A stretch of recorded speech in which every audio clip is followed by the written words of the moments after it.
నంద్యాల ప్రజలకి mega fans తరపున అలాగే రామ్ చరణ్ ఫ్యాన్స్ తరపున ఇక్కడ జనసేనకి మనం ఎందుకు మద్దతు ఇవ్వాలి అని మేము ఇక్కడ ఈ కార్యక్రమం చేపట్టడం జరిగింది. జానీ మాస్టర్ గారు కూడా వస్తున్నారు, స్వామినాయుడు గారు వస్తున్నారు, వాళ్ళిద్దరు. నేను రాత్రి రావడం జరిగింది.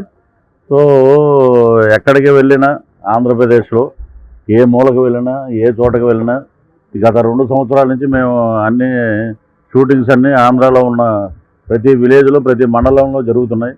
ఎక్కడికి వెళ్ళినా ఒక నిశ్శబ్ద వాతావరణం, ఒక స్తబ్దత ఎలా ఉందంటే వాళ్ళు ఫస్ట్ ఏమనేవారు, వైనాట్ 175 అనేవారు. 175 అంతా 17కి వచ్చే స్థితిలోకి వచ్చేసింది. ఇప్పుడు ఎక్కడ చూసినా ఏంటంటే వ్యతిరేకత మామూలుగా లేదు ప్రజల నుంచి. నేను చూశాను, చంద్రబాబు నాయుడు గారు బెయిల్ ఇచ్చి ఆయన బయటికి రాగానే 10 లక్షల మంది పీపుల్ ఉన్నారు బయట. 10 లక్షల మంది ఊరేగింపు, వెనకాలే ఉన్నాం మేము, మూడో బండి.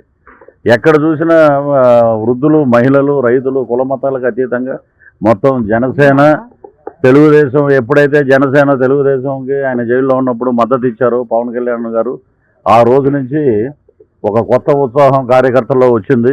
మేము మద్దతు ఇచ్చింది మేము రాజకీయ లబ్ధి కోసం కాదు, ఒక దుర్మార్గ పరిపాలన అంతం చేయడం కోసం.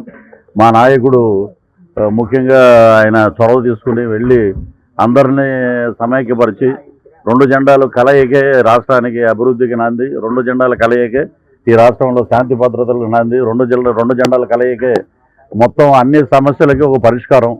ఆ దిశగా మనం ఒక బలమైన శత్రువును కొట్టాలంటే అందరూ మనం సమాయత్తం అవ్వాలి, యుద్ధానికి సిద్ధం కావాలి.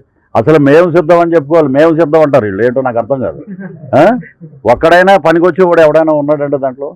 ఒకడేమో అతను అంబటి రాంబాబు, మా కర్మజాలు ఏం చేస్తామంటే ఆయన శ్యాంబాబు మా క్యారెక్టర్ ఇచ్చారు. నా క్యారెక్టరు బాధ ఏంటంటే క్యారెక్టర్ అని కాదు, అసలు నాకే తెలియదు.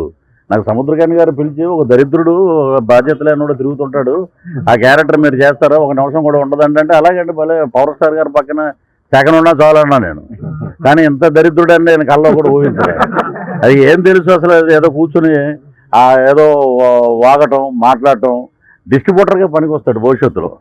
అంటే లెక్కలు చెప్పడానికి వాటికి. పోలవరంలో ప్రజలు నిర్వాసితులకు ఏంటి, అసలు పోలవరం ప్రాజెక్టు వల్ల లాభాలేంటి, పోలవరం పట్ల ఆంధ్రప్రదేశ్ ఎంత సస్యశ్యామలంగా మారుతుంది, దీనికి గత నాయకులు ఏం చేశారు, మేమేం చేస్తున్నాం, ఇవి చెప్పడం మానేసి ఆయన నెల్లూరులో సవాల్ చేసి చూడతను అనిల్ కుమార్ యాదవ్ ఎవరో పేరు, అయిపోతుందో వచ్చేస్తుంది అన్నాడు, అంతే వెనక్కి వెళ్ళింది. నెక్స్ట్ ఇప్పుడేమో ఇతను ఆ గేట్లు ఏంటో కూడా తెలియదు, ఇతను తీసుకెళ్ళి మా కర్మచారి. మా దౌర్భాగ్యం ఏంటంటే ఆయన పోలవరంకి ఆయన మాట్లాడతాడు. ఇప్పుడు ఎక్కడైనా సరే స్వర్గీయ నందమూరి తారక రామారావు గారు కానీ, స్వర్గీయ రాజశేఖర రెడ్డి గారు కానీ, వారు ఉన్నప్పుడు ప్రతి నెల ఒక సమీక్ష ఉండేది. శాసనసభలో ఒక సమీక్ష పెట్టేవారు, ఏ మంత్రుల విభాగంలో ఎవరు ఏం చేస్తున్నారు రాష్ట్ర ప్రజలకు తెలియజేసేవారు. ఇప్పుడు ఏమీ లేదండి. 3 పెళ్ళిళ్ళు 2 చోట్ల ఓడిపోయాడు. వీడు పక్క నుండి పెళ్ళిళ్ళు చేసినట్టే. పవన్ కళ్యాణ్ గారు 3 పెళ్ళిళ్ళు చేసుకుంటే పోలవరం ప్రాజెక్ట్ ఏమైనా ఆగిపోయిందా? ప్రజలు ఆలోచించండి. లేకపోతే 2 చోట్ల ఓడిపోతే వీళ్ళు ఏమన్నా నిష్ణాతులు, వీళ్ళు ఏమైనా గెలిచారా? 2 చోట్ల మా ఓటు గెలిచేవాడే. అక్కడ ఏం జరిగిందో, ఎలా జరిగిందో గతం మేము అక్కడ ఉన్నాం కాబట్టి, ఆ దిక్కుమాలిన కాపురం చేశాం కాబట్టి మాకు తెలుసు. పవన్ కళ్యాణ్ గారు భీమవరంలో గెలిచారు, అది అందరికీ తెలుసు, రాష్ట్ర ప్రజలందరికీ. కానీ న్యాయాన్ని న్యాయంగానే గెలవాలి, పేదవాడికి దగ్గరగా ఉండాలి.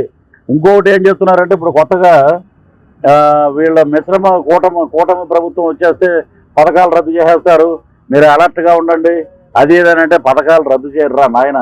మీ జగన్మోహన్ రెడ్డి జేబులోంచి 1 రూపాయి కూడా తీయడు, పేనాసి ముఖ్యమంత్రి రాష్ట్రంలో 1 రూపాయి తీయడు.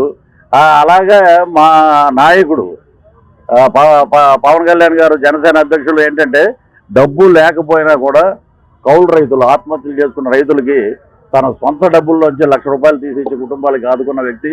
అలాంటిది రేపు అధికారంలోకి వస్తే, ఈ కూటమి అధికారంలోకి వస్తే అద్భుతంగా 10 రూపాయలు ఎక్కువే మేము పేద ప్రజల కోసం కష్టపడి మేము వెచ్చిస్తాం, ఆ పథకాలను అలా కంటిన్యూ చేస్తామని చెప్పడం జరిగింది. ఇదేంటంటే ఈ దౌర్భాగ్య పరిస్థితి రాష్ట్రంలో ఎక్కడ చూసినా రోడ్లు కానీ, ఒక లెక్కర్లు, మన వాళ్ళు వరల్డ్ కప్ కొట్టలేకపోయారు, దురదృష్టం. ఇక్కడ వరల్డ్ కప్ అంట, వైన్ షాప్లో ఏదో పేరు అది, ఇంకోటి భూమి అంట, ఏదో ఇలాంటివి పెట్టి లివర్లు అందరికీ పాడైపోయినాయి. మొత్తం రాష్ట్ర ప్రజల ఆరోగ్యం పోయింది. మొత్తం దోచుకోవటం. సలహాదారులు, ముఖ్యంగా సలహాదారులని 89 మంది నుంచి ఇప్పుడు 100 మంది అయిపోయారు. ఒక్కొక్క సలహాదారుడికి 6 లక్షల నుంచి 7 లక్షల వరకు శాలరీస్ అంట. ఎవడప్ప సొమ్ము అండి ఇదంతా? 140 కోట్లు దాని మీద వెచ్చిస్తున్నారంటే ఈ సజ్జల రామకృష్ణారెడ్డి గారు సకల శాఖ మంత్రి, ఆయనే మాట్లాడతాడు, ఎవడు మాట్లాడు. ఇక రోజమ్మ చెప్పుకుంటూ పోతే మాకే దరిద్రం. మహానంది వెళ్ళి మేము శివుడిని దర్శనం చేసుకొచ్చాం, వీళ్ళ గురించి కూడా మనం మాట్లాడాలా? ఒక గుడ్ మార్నింగ్ కొత్తగా ఇలా పెట్టి ఏలు పెట్టి ఇలా చూపించారు, ఇది గుడ్ మార్నింగ్ అంట. మరి ఇలాంటివి అన్నీ మనం చూస్తున్నారు ప్రజలు. చాలామంది చాలా చోట్ల నేను షూటింగ్కి వెళ్ళినప్పుడు కూడా వాళ్ళందరిని అడుగుతుంటా విలేజ్ల్లో, ఏంటంటే ఎలా ఉందండి అంటే, శ్రీకాకుళం నుంచి ఇటు మన శ్రీకాళహస్తి వరకు మేము ఒకటే చెప్పేది ఏంటంటే, 136 అసెంబ్లీ స్థానాలు, 21 పార్లమెంటు స్థానాలు కూటమి గెలుచుకుంటుంది. ఇది మటుకు పక్కా. ఎందుకంటే సి సర్వే కూడా దగ్గరే వచ్చారు, నా సర్వేకి సి సర్వేకి దగ్గరగా వచ్చారు. ఇప్పుడే మా లోకేష్ గారిది డైరీ, రెడ్ డైరీ అని చెప్పి భయపడిపోతున్నారు. కానీ నా దగ్గర కూడా ఒక డైరీ ఉంది, పిఆర్ డైరీ అని ఒకటి ఉంది, బ్రౌన్ కలర్లో ఉంటుంది. అది కూడా చరిత్ర ఏంటంటే, శ్రీకాకుళంలో మేము అప్పుడు క్యాంపెయిన్ చేసినప్పుడు గెలిచిన ఎమ్మెల్యే అప్పుడు ఎంత ఉన్నాడు, ఇప్పుడు ఎంత సంపాదించాడు డబ్బు, అక్కడ అవినీతి ఎంత జరిగింది, నియోజకవర్గంలో అభివృద్ధి ఏంటి, నియోజకవర్గంలో ఏ పనులు ఎలా ఉన్నాయి, అవన్నీ దాని మీద జనసేన తెలుగుదేశం పోరాటం. దాని మీదే ప్రజల్ని మమాయత్తం చేసి ఆ మేనిఫెస్టోని ప్రజల మధ్యలోకి తీసుకెళ్ళి మేమందరం కష్టపడి పనిచేసి, ఎందుకంటే ఈసారి మనం ఎలా ఉండాలంటే, మన నెత్తి మీద కత్తి ఉందని చెప్పి మనం పనిచేయాలి. ఎందుకంటే దుర్మార్గుడు వచ్చాడంటే, ఇప్పుడు ఆంధ్ర రాష్ట్ర ప్రజలు మారుమూల గ్రామంలో కూడా ఒకే మాట మాట్లాడుతున్నారు, అయ్యా మనం అందరం ఛత్తీస్గఢ్ అడవులకు పారిపోవాలి, మనం ఇక్కడ ఉండకూడదు, మనం ఉంటే ఇక చంపేస్తారు ఇక్కడ. అలాంటి బీహార్ కాదండి, ఇది ఏంటంటే వాళ్ళ రాజ్యం, అరాచక రాజ్యం, గూండా రాజ్యం. దీన్ని మనం గట్టిగా దాన్ని కృషి చేసి మనం అందరం ఓటుని మనం తెచ్చుకొని దాని మీద మనం గట్టిగా కృషి చేయాలని చెప్పి మా నంద్యాలలో ఉన్నటువంటి నాయకులందరూ వచ్చి హైదరాబాద్ వచ్చి మీరు రండి అని అంటే, నేను కూడా ఫస్ట్ జనసేనలో 2020 నుంచి క్రియాశీలకంగా ఉన్నాను.